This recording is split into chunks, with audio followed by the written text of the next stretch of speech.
This morning, I'd like to talk about work groups. And the reason I want to talk about work groups is because I've been getting emails from people who listen to the podcasts from around the country and around the world who've been asking questions about the work and groups and their own progress and how they can be a part of a group and how they can find a group and things of that description. One email I received from a guy here in the United States, he said, I feel pulled to a group, but don't want to get involved with a false cultist school, which some web pages I've visited suggest. He wanted to know if I could recommend a group. And of course, I can't recommend a group. I won't even recommend this group to anyone because it's impossible for me to recommend anything to anyone. It's something that each person has to deal with at their own level of being, in their own life, wherever they are. Not anyone who wanted to be a part of this group could be a part of this group. It's not just a matter of, well, I'd like to do that. You have to know why you would like to do that. You have to know what it is that you expect to get, what it is that you expect to give. My experience has been that most people expect to get, but they don't really expect to give. Most people are takers. Most people have not got the idea yet that this work is not free, that everything must be paid for in advance. Now, of course, it's strange with the podcast because we're giving it out freely. So people receive it freely and they don't give anything back. So how far they can go is limited right off the bat. I mean, they've got a very low ceiling right away because they're not giving anything. They're not contributing anything except their time and energy to this. And that's minimal. I mean, you have to do that to go to a concert. You have to do that to eat dinner. You have to contribute your time and energy to that. Actually, there's more that you have to do to participate in those things. So people come to this expecting everything to be free. And of course, that whole mindset of, I'm going to get something for nothing, I'm going to get something for free, that whole mindset is indicative of our condition. We feel owed, that the universe owes us to be evolved. It owes us growth. It owes us a better state. It owes us a better level of being.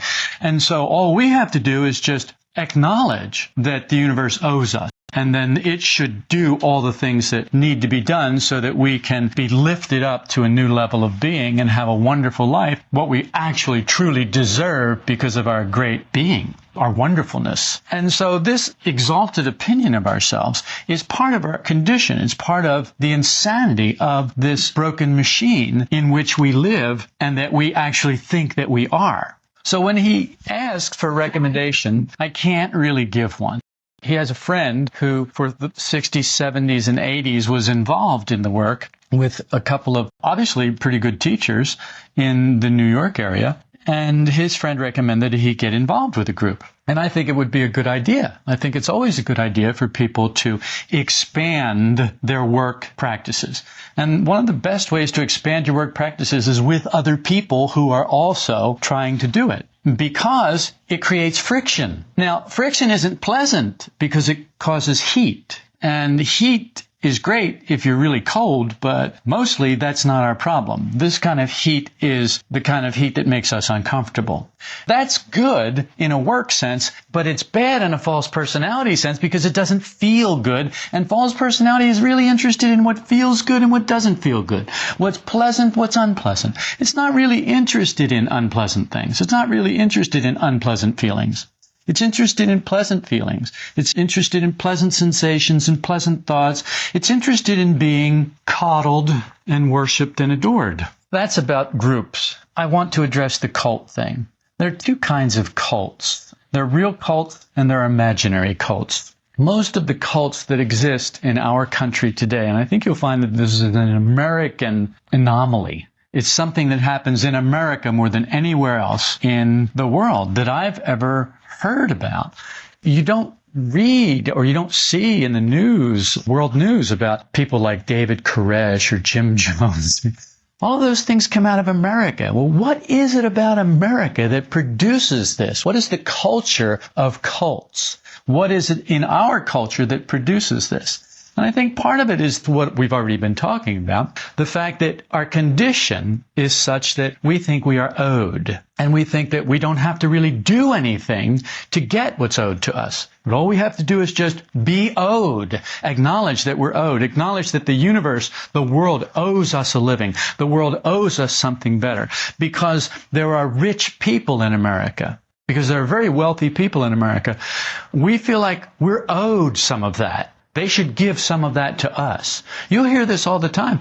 What happens if somebody wins the lottery? They are inundated with requests to give money. All kinds of people. People who never even knew this person existed, wouldn't know him if they tripped over him lying in the gutter. But now suddenly they feel like they are owed some portion. Well, you've got so much. You should give some to me because I don't have any. That whole idea, that whole mindset is a sickness. It's a real, genuine disease, and it's part of our condition. And it's not just in America, but it seems to be exaggerated in America. Probably because we have so much. Probably because our resources are so fresh and so new compared to the rest of the world. The rest of the world's been populated for a long, long time, industrialized for a long, long time. Here, we have been exploiting our resources, but we haven't used them all up. And we're clever enough to be able to exploit other people's resources so that we're not always exploiting just our own. So yes, we've got lots of oil here in this country. We're not using our oil. We're using other people's oil. Some of our oil is not as, it has sulfur in it, so it's not as good for the environment as if oil were good for the environment. So the sulfur is more harmful to the environment than oil that we can get from other countries. So we sell other countries our oil that has sulfur in it so that it pollutes their atmosphere, but not ours. It's the way it works. But the whole mindset is so provincial. It's so small. It's not a global mindset. We're not in this together. It's like us against them. I'm not saying it's just America. I'm saying the whole world is like this. Distinguishing between the two kinds of cults, real cults and imaginary cults, isn't really difficult if you wish to do it. If you don't wish to do it, it's impossible to distinguish between the two. You say, you just have a blanket statement, they're all bad, they're all cults. The history of cults in the world is an interesting history. Christianity was a cult. The cult back then was called a sect.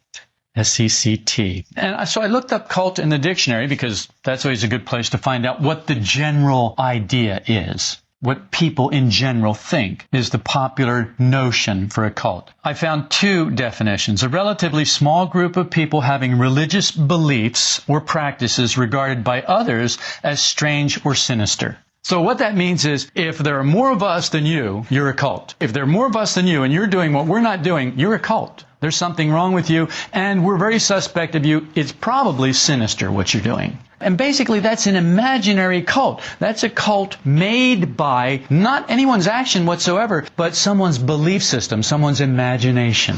You have those cultist schools, as it were. And this guy's asking about not getting involved in a cultist school. And I think that's great, that he's aware that he needs to have good judgment. He needs to look at this consciously. He doesn't need to just find a group that says, oh, we're a fourth way group, let's do this together. He's looking at it like, well, wait a second, that may not be the greatest idea. And he's right. It's not the greatest idea. This is a very important decision that a person makes. A very important decision. And it needs to be made as consciously as possible. Now, that's not very possible with us, because we're unconscious for the most part. But we are more conscious at some times than at other times, and we can begin or try to remember ourselves, make efforts to remember ourselves, and make efforts to become more conscious, and especially make efforts to become conscious in a certain area. We can research, we can study, we can get as much knowledge as possible. And hopefully, if our intention is right, if we have a right aim, and we're making right effort, and we get right knowledge, we can come up with a decision that will be better than if we just went by automatic response, went mechanically. The nature of little mechanical eyes is to blame other people. It's not my fault. It's somebody else's fault. I didn't do this. They did it to me. Who in their right mind would choose to have this happen to them? So clearly this is not my fault. Clearly, because I am in my right mind and I don't like what's happening to me.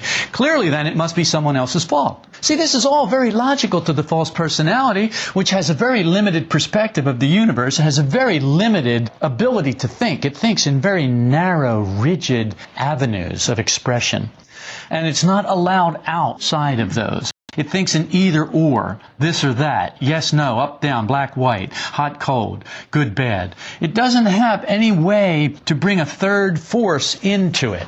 It can only have the two forces, the opposing forces. It can't bring a third force in and neutralize anything and make a third thing, which, remember, we talked about yes, no. It can't do yes and no. It can only do yes or no.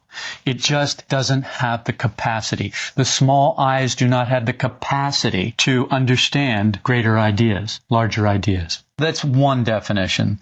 And the example, obviously, is the small eyes which wish to negatively blame leaders. They did it to me. It's their fault. I didn't want this. I only wanted good things for me. And they did bad things to me. They took advantage of me and blah, blah, blah, blah, blah. I trusted them and they took advantage of me. And so that's one kind. Then another one is a misplaced or excessive admiration for a particular person or thing. And then the example they give is a cult of personality surrounding the leaders. And here we have small eyes which wish to positively blame leaders. Not negatively blame them, but positively blame them. I am of the opinion, through my experience with cults in America, being called by people a cult leader, anytime you have a small group anywhere in this country, you are automatically suspect of being a cult. See definition number 1. Okay, so see definition number 1, a relatively small group of people having religious beliefs or practices regarded by others as strange or sinister. Let's face it, our practices are regarded by others as strange or sinister. Meditate 2 hours a day. How whacked is that? You waste 2 hours a day when you could be watching The Sopranos? You waste 2 hours a day when you could be watching reality TV? What's the matter with you? You waste 2 hours a day when you could be on the freeway, sitting in traffic? What's wrong with you? Well, what's wrong with us is we're sinister. We're strange and sinister. That's what's wrong with us. What's wrong with us is we have rejected the world of the false personality, the outer world, the values of the outer world, for something that is not tangible, an inner world that is not tangible. This is fodder for cult accusations. And so if they don't come, it's because nobody knows you exist. And that's impossible because your family is going to wonder what happened to you. And they're usually the ones who cry cult the soonest. And what does that really mean? They're listening to someone that's not me. That's what it really means. I don't have any power over them anymore. They're thinking, because they can't think for themselves. They're too stupid for that because they need me to think for them. But now they have someone else thinking for them, and he's a bad man because he doesn't think what I want. He's not telling them to do what I want them to do. Well, that makes somebody a bad person. I mean, it really does when you think about it. It's very logical. The false personality is very logical in its limited way and its limited way of thinking. But remember, logic is not what this work is about. We have to have another way of thinking. We need to mix intuition with our logic, and it gives us a greater way of thinking. Or at least that's the idea. These are examples of imaginary cults invented by little eyes, which mean no one any good. The purpose is to be right, ensuring the survival of the false personality. It's all about keeping the false personality alive and well, strong and in charge. Blaming other people keeps the heat off of me. It keeps me from ever turning inside and seeing, what is wrong with me? Why is it that all these things keep happening to me? Why is it that I'm always there? In all the relationships that go wrong in the universe, I am always in the ones that I'm in. All the ones that went wrong in my life, I was always the other party there. Well, how did that happen? Well, it was just bad luck. All these people have been doing it to me all these years. And what the work says is, no, people, that you're in prison if you believe that. You subscribe to that. You are literally in prison. Well, how are you in prison? Well, you can't get out because everyone's doing it to you. You're an eternal victim. There is no way out. There is no door. There is no window. It's just a cell. And it's a cell of concrete and steel. It's a cell that you can never get out of because there is no way out. The only way out is in. You have to turn inward and find what's wrong with you inside. What is it about you that keeps on taking whatever is happening in life as this horrible thing that's happening to you? What is it that you feel owed about, that people should be treating you differently than everyone else? What is it that you think that is so wonderful about you that everyone else should be bowing down to you? That's really what this is about. We don't like to hear that. It's not a pleasant thing to hear about. Gurdjieff said, homonymous beings don't have objective conscience. There's something in them that produces destructive impulses. Homonymous is a word that Gurdjieff used to explain types of people who were not nice. But he also said, we all have some homonymous in us. One of the ways that I've heard someone say it recently is, well, he's a little mean-spirited. Yes, well, aren't we all? When we don't get our way, can't we all be just a little mean-spirited? Yeah, but of course it's not mean-spirited, it's just standing up for our rights. It's not mean-spirited at all. We do some mean things, but they made us do it. Since I've mentioned The Sopranos, I may as well mention that I always found it fascinating that these guys would go to kill one of their own people in the group for whatever reason. And they would get really mad at the person. And they'd be shooting them. See what you're making me do? You creep. See what you're making me do to you? I never wanted to do this, but you made me do this. And I thought, yeah, that's us. We are Sopranos, all right. You know, we all have that inside of us. We all find something else. We're mean to them. We're bad to them, but they're making us do it to them. That's insane, people. But it's that kind of insanity that runs our world. And I don't mean our world in the big sense of our world, the planet Earth. I mean our world, your world and my world, our personal worlds, and carry that out in scale to the whole world. Because let's face it, what's happening here is happening out there, and what's happening out there is happening in here. It is a microcosm and a macrocosm. I mean, we are a microcosm within the macrocosm, but also we are a macrocosm, and the microcosm within us is the same as the macrocosm outside of us. And if that got you confused, you're not paying attention, because it's not difficult. A quick look on the World Wide Web produces a host of leaders who boast cosmic consciousness, enlightenment, being awake, being conscious, being superconscious. We even found an angel in a man's body. Now, I don't know who says this about these people. I don't know whether it is the people themselves telling their followers that this is what they are. My experience is that cults are made more by the people than by a leader. A leader cannot make a cult. It's impossible, because a cult has to have followers, has to have people who believe something that isn't true. And why would anyone believe something that wasn't true? For their benefit. What causes a cult, in my opinion, and from my experience, is people who are using a leader to get what they want that they can't get any other way. So they pick some charismatic bozo, because that's what leaders are. Leaders are charismatic bozos. They are. They're not very bright. If they were bright, they wouldn't be leaders. But they got the short end of the stick, and so here they are in front of the group leading. But let me ask you, anyone here ever seen a parade? Okay, so you've seen the guy with the big hat and the big stick with the ball on the end and the whole uniform thing, who does the whole marching thing and leads the parade, haven't you? And everyone follows him. Now, let's say that the parade route is to go down 4th Street until you get to Sycamore, and then you turn left on Sycamore. And this guy, what do they call that guy? Drum major. Drum major. The drum major who's leading the parade. He doesn't make a left on Sycamore. He just continues right on down 4th Street. But the rest of the parade, they all know that they've got to make a left on Sycamore, so they do. But the drum major's still going down the street, and he can still hear the music back there because they're not too far away. But then sooner or later, he can't hear the music anymore, and it's like, oh, and he turns around and they're not there. And that's what a leader is. A leader is somebody who is a leader as long as he's going where the group is going. But the minute that he changes his mind and he decides he's not going to go where the group is going, he's no longer a leader. He's alone. So the people who make leaders are not the people who are leading. It's the people who are following. So who is responsible for a cult? How could I tell this guy how he can stay away from a cultist school? Easily. Be responsible for your own self. Be responsible for your own mind, for your own thoughts, for your own feelings, for your own life, for your own finances. Be responsible for your own belief system. Own your level of being. Own your consciousness. Oh, but it's so much easier to blame it on someone else. Yes, that's true. And that's what cults are about. Cults are about blaming it on someone else. It's like a con. No one can be conned who doesn't want something for nothing. If somebody comes to you and they say, look, I've got this watch I'll sell you. It's a Rolex. It's worth $5,000. It's pure gold. Actually, just the band is worth $5,000 today. The watch is worth another 10. But I'll sell it to you for, how much have you got? I'll sell it to you for $85 because I really need the money. And it's like, what good is it going to do me? If I don't get something to eat, I'm going to die. If, like my kids are going to die. All this horrible stuff's going to happen. And you can take it to a jeweler and he's going to tell you. In fact, my friend here is a jeweler. He'll tell you it's a real gold Rolex, and feel it. I mean, listen, and look, it keeps perfect time. Listen, it's ticking and everything.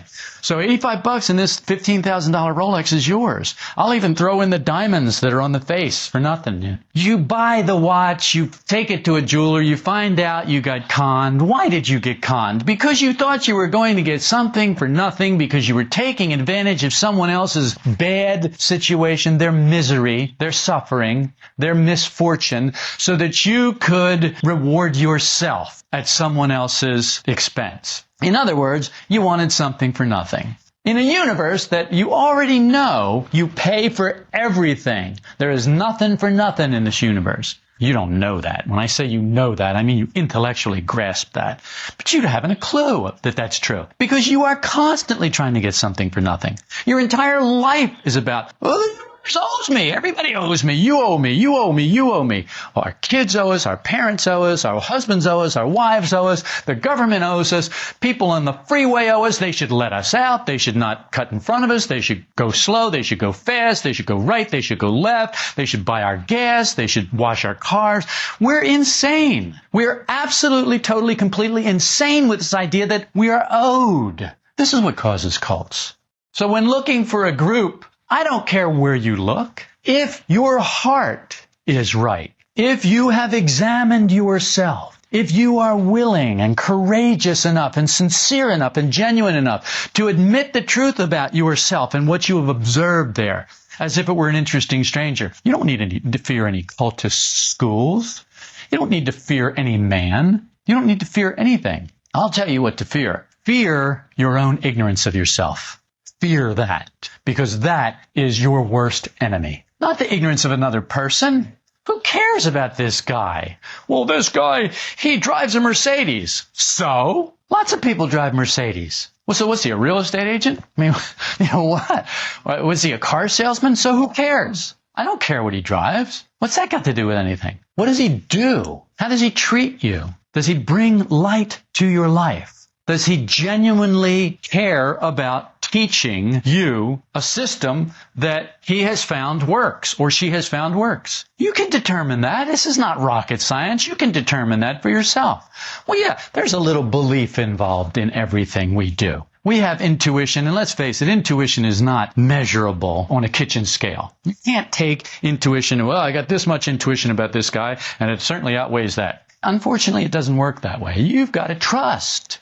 You've got to know from experience that your intuition can be trusted, that it's not mingled with too much imagination.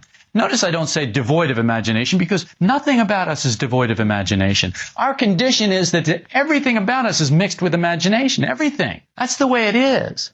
I don't like it that way, but it is the way it is. And it's my job to tell you how it is, not how I would like it to be. And it's your job to tell you how it is. And if what I tell you doesn't go along with what you tell you, you've got a decision to make. The wise decision would be to doubt yourself, go within, and examine yourself and find out what's so. But not everybody can do that. Some people are so in bondage to pride and vanity they cannot do that. Well, then there's nothing they can do. This work is not for everybody. A quick look at the fourth way and its founder and teachers produces people who make no such claims. Cosmic consciousness, being enlightened, awake, conscious, superconscious, angels in men's bodies. Nothing like that. You hear from the teachers, I mean the original teachers. When I say the original teachers, I mean Gurdjieff, I mean Ouspensky, I mean Maurice Nicole. Those are the original teachers from my perspective. Those are the three people that I rely most upon. That doesn't mean that I don't take a little snippet from here and from there, but that's the foundation for me. That's the triad for me upon which this stands. And those people's lives could be brought under a microscope and all kinds of inconsistencies found. But one of them will not be, I'm super conscious, I'm an angel, I'm this, I'm that, I'm enlightened. None of that. What they always said is our condition, we, man number 1, 2, and 3, people like us. You never heard them boasting about, there is no one who has a greater consciousness than me except Jesus Christ. You never heard that from any of them, and you never will. You won't read it, you won't hear anybody else said it about them, because it just isn't true. They understood that it's not the teacher, it's the work. That the work is what guides us. If the work were not taking the place of real conscience, then the teacher would have to take the place of real conscience. That's not how this works. In this work, the work takes the place of real conscience. The system, until you can develop, until you can find, until you can make a path to real conscience for yourself, the work stands in that stead for you. It leads you in that direction. That's the purpose. Until you can discover real I inside of yourself, the work points you in the direction. Well, so what can the work benefit? See, a man can benefit. Well, I need a Rolls Royce, and let's see. The ghost of Gurdjieff told me that you should give me the money to buy a Rolls Royce. Okay, I guess there are people who would believe that. But what kind of people? Those kind of people don't belong in this work. In fact, they belong in a nut house where they could be like Napoleon or Cleopatra or Alexander the Great or somebody, and they could talk to Gurdjieff all the time, and talk to Jesus all the time, and talk to Buddha all the time, and, whatever. This work isn't for people like that. This work isn't for people like that. This work is for good householders. People who have made their way in life and who have said, I've done it, but I don't believe in it. I've done it. I've worked in this life, and I keep my position in this life. I will do what my duty calls me to do in this life. But I'm never going to believe in this life. I'm never going to believe that it's an end in and of itself, that this is the end of it. What I believe is there's something else, something more. And I want that something more. And I'm willing to give this to get that. No. We find that, contrarily, they say our condition in terms like that. Nowhere does the fourth way say the teacher must be conscious. The light is the healer, not the teacher. Now, does that mean that the teacher can't heal? The teacher can't shed light? No, it doesn't mean that at all. He can get it from the work, and so can you. Or she can get it from the work, and so can you. I want to upset anyone who has this feminist thing going on. What about he didn't say women too? Well, fine, women too. Frogs can do it, whatever. I don't care. Really, what do I care who can do it? Anybody who steps up to the plate and pays their dues can do it. But people who just step up to the plate and say, okay, well, give it to me now. Forget it. Forget it. Even if I want to give it to you, you can't receive it. You haven't made a place inside of yourself. You haven't made room inside of yourself. Well, how do I do that? Well, get rid of some of what you have. Pay first. Oh, well, yeah, you're just like the rest of them. Fine. Then we have nothing to talk about. I didn't come looking for you. I haven't come and knocked on your door and asked you to come here. I put these podcasts out for people who can receive them. They're not there for other people. Other people can do whatever they want with them. They can judge them. They can make fun of them. They can use them as examples of what not to do. I don't care. I don't care. It doesn't matter. All that matters is that this work is made available, and the people who want it have an opportunity to do something, to get it, to get in touch with it, to touch it in some way, to come in contact with it. And what they do with it after that is their business, not my business. So what I have to say is verify, verify, verify. This work isn't about belief. It's about practice, effort, consciousness. You must reach a place where you can receive help. You can't just receive help because you lie on the floor in a puddle of your own sweat whining that you need help.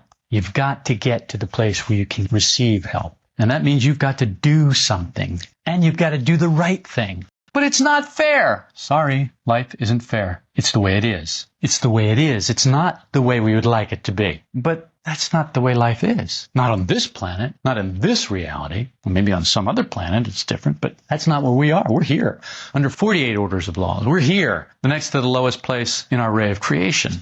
Life isn't like that, but it should be. Well, but it isn't. The fact that you can say it should be is proof that it isn't. The fact that you could say it could be is proof that it isn't. The fact that you can say it would be if everyone would be different is proof that it isn't. So accept your own reality. It should be, it could be, it would be. Yes, I agree. It should be, it would be nice, it could be, but it's not. So let's deal with what we've got. And this is what we've got. And it's not very nice, but it's what we've got. And it's a lot better than imagination, especially if you actually want out. So recently, emails have come asking such questions as, is it possible to teach through podcast emails and essays? Yes, I think it is. And you are the proof of that. You are listening to this. You are learning something. You are having something in you reinforced. You are being given an opportunity to receive a knowledge that you don't get by just going to work. You don't get by working on your car. You don't get by going to a concert. This is knowledge that you don't get everywhere. Yes, it's possible for you to receive that knowledge. Yes. What is be influence if it's not this? Is it possible to read the Bible and learn something? Yeah, it's possible. Is it possible to read the Quran and learn something? Yes, it's possible. Is it possible to read esoteric literature and get something out of it? Yes, it's possible. Is it possible to meditate and actually change your level of being? Yes, it's possible. Oh, wow, that's really neat. Yes, it is neat. Now you're starting to get the drift of it. Yes, it is. It's exciting, actually. To me, it's exciting. Can I progress in the fourth way, though I'm not in a group? I got this specific question. Is it possible? Gurdjieff and Ouspensky and all these people say, no, it's not possible. And I don't know what context that was taken out of, but I think it is possible, and I think we need to determine how much and how far. How possible is it, and how far can you go without a group? That's really the question. The question is not, is it possible to get something without a group? Yes, it's possible. Absolutely. How far can you go without a group? Well, I don't know that. How much can you get without a group? I don't know that. How much time can you trim off by being in a group? I don't know that, but I know you can trim off time. But I know there are other people who are in a group and who will trim off no time whatsoever. They will mark time, but they will trim no time off because they'll be in the group physically, but not in the group psychologically. They'll be in the group in an outer way, but they won't be in the group in an inner way. If it's not in the group in an inner way, all bets are off. So it's not a matter of your location, your physical location. It's a matter of your psychological location. Can you be connected psychologically to a group even though you're not in the same area? Well, yes, I think you can. We have a guy who comes from Denver once a month and sits in the meetings. Does he get anything out of that? Does he consider himself part of the group? Well, do you? Well, there you have it. So we have other people who listen to podcasts. Do I consider them part of the group? If they do, I do. Yes, if they do, I do. If they say, I want to be part of this group, fine. Then be part of this group. Do what we do. Observe yourself. Remember yourself. Study. Apply yourself. Practice these principles. Do the hard work. Make the effort. And we'll give you anything we have. But you already know that because you're getting this for free. Nobody's charging you for this. See, we've already learned about the giving part of this. We've already learned that in order for us to receive, we have to give. So we give first. We gave first because we know. Nobody has to convince us. We know. It's not belief. We have experience that backs it up. Solid experience that backs it up. There's no question. Obviously, I think you can be part of the group. The influences come in many forms. Why not a podcast? There are many benefits of a group, and they parallel the efforts involved in being in the group. It takes more work to practice than it does to study. It takes more effort to practice these principles than it does to study them. People can be here in this room and study and not practice. People can be in Australia or France or Belgium or the Netherlands and study and not practice. So tell me, who is going to get more benefit from this group? Someone who is in Germany or Portugal, who is listening to the podcast and practicing what we're talking about, or someone who's sitting in this room and studying it. Well, the person who practices it. Doesn't matter where he is, he's going to get more out of it because that's the way it works. It's beautiful. This work is about changing your being through knowledge. If your being didn't change, the aim has not been met. Period. If you're here and your being has not changed, the aim has not been met. Well, what does that mean? Well, it means I had a bad aim. No.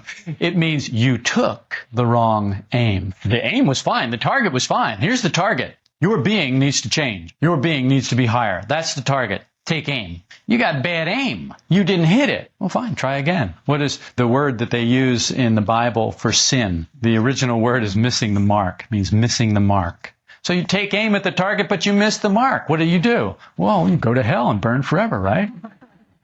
No, you try again. That's all. You try again. You say, I missed. Something's wrong in my aim. Not something's wrong with the target. The target moved. Oh, the wind blew. Oh, it's your fault. You coughed. Oh, listen to them. When we do all of this, you see somebody playing golf and they're concentrating, and the big putt, and somebody goes, Everybody's upset. They hold up little flags. Be silent, be quiet. This guy's concentrating. Look, man, if you can't concentrate in a crowd, you can't concentrate.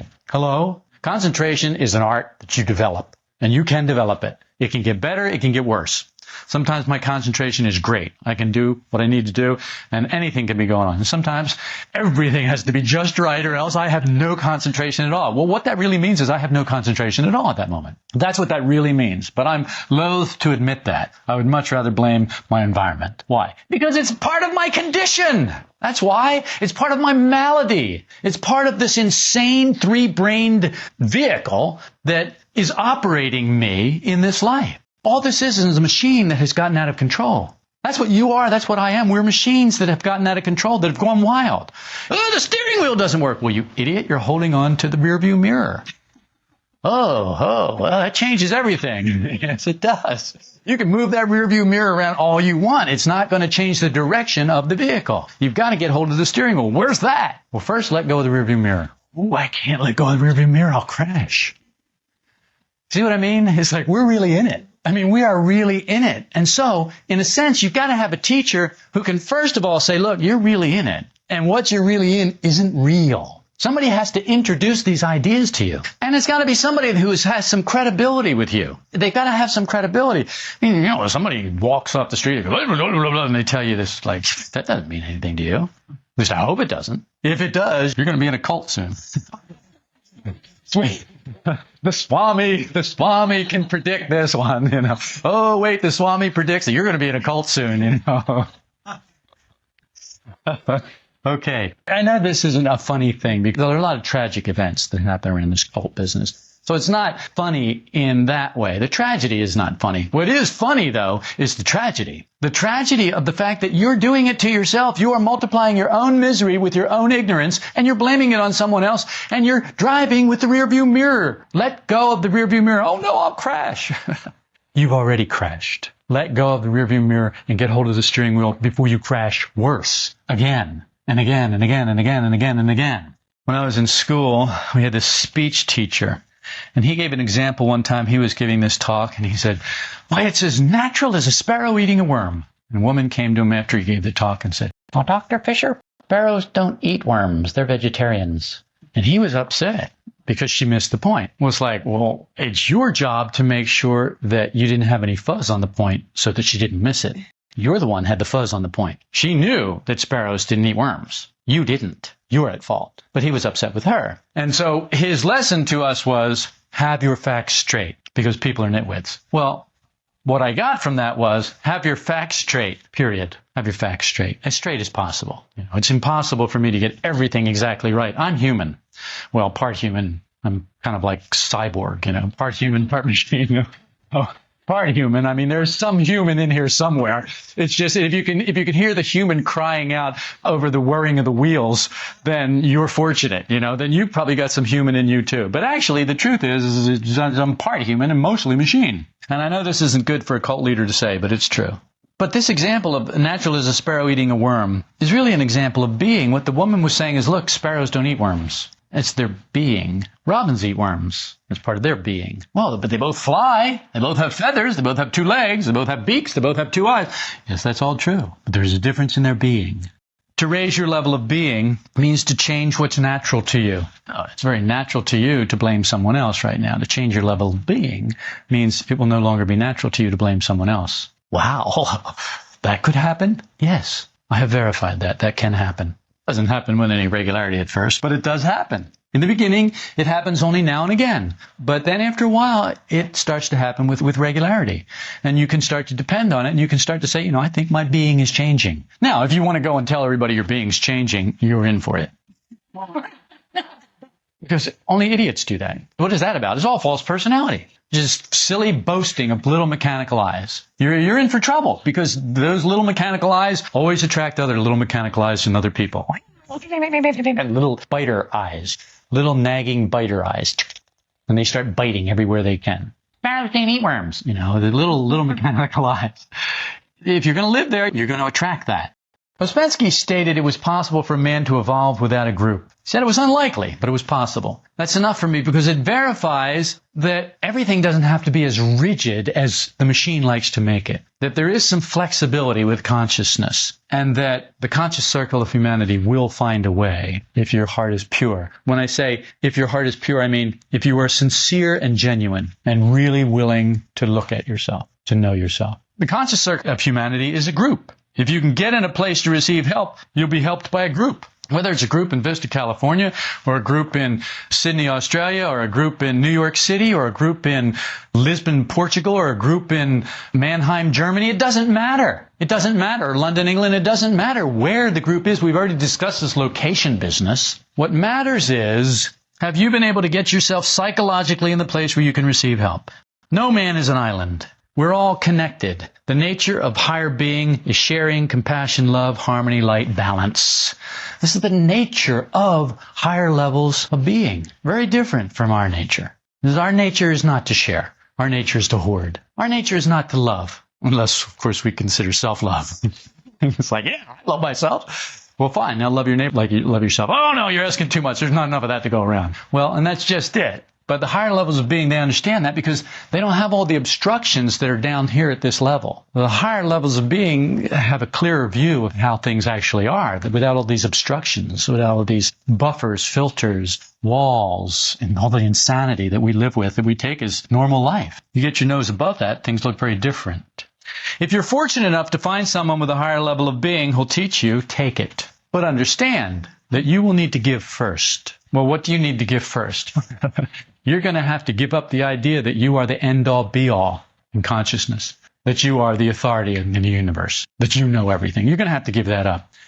And there are not many people who can do that. There are people who can do it in certain aspects, but there are not many people who can do that. They reserve the right to veto. Well, that's not the same thing. If you're the highest level of being, you can't have a teacher. Life may be your teacher in your imagination, and if your imagination will allow it, which is unlikely. Life becomes our teacher when we get to a certain level psychologically inside of ourselves, when we can begin to know ourselves. We begin to see what we're really like. We begin to separate between who we think we are and who we actually are. And we don't know who we actually are, but we begin to find out that who we think we are is a real mess. When you stop believing in yourself, at that point, something can happen. You can't be part of a cult unless you're looking for an easier, softer way, unless you're looking for something for nothing. You can't be conned unless you're looking for something for nothing. A cult is a con, and anything can be a con if your being is low enough. And remember, who makes cults? You do, not leaders. A leader is no more than a drum major leading the parade that you are. You change direction, that leader has to do what you want him to do. He's got to change direction too, or he's no longer a leader. So there's no one to blame. That takes the whole sting out of cult. Unfortunately, it takes the whole sting out of false personality's ability to blame too. So you can see which is going to go first. False personality will survive, so I can promise you that cults will survive long into the future. To find the truth.